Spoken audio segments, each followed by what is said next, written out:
आज चाहिँ मामलाको घर पूजा रहेको छ। बिहानदेखि मौसमको कारणले गर्दाखेरि एकछिन ढिलाइ भयो। अहिले चाहिँ अब सुरु गरिँदैछ।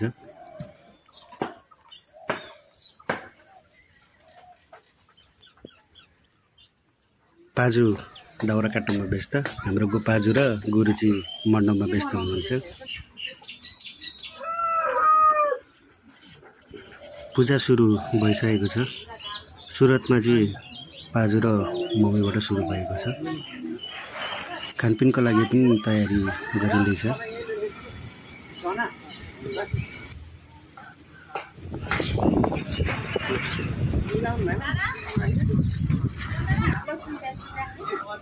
पूजा चाहिँ आफ्नै नेवारी तरिकाले नै गोपाजु राखेर गरिँदैछ।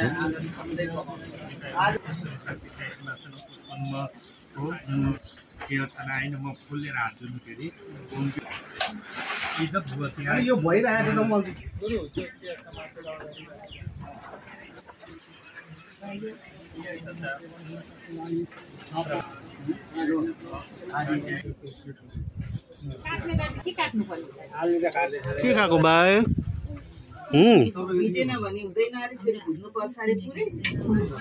लाखपति बाल्नको लागि पनि यहाँनिर अब रेडी हुँदैछ।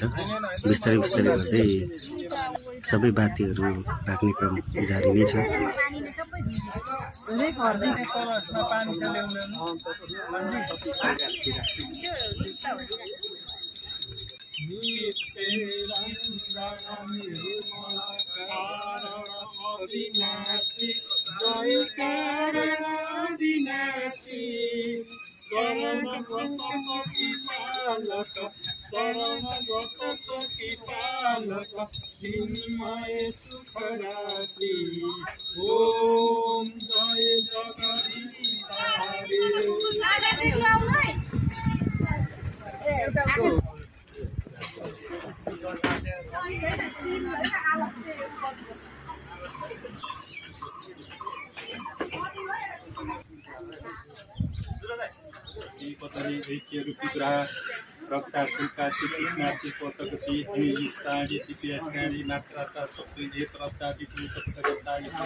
आज घर पूजाको नि काम सक्यो है। अब लगभग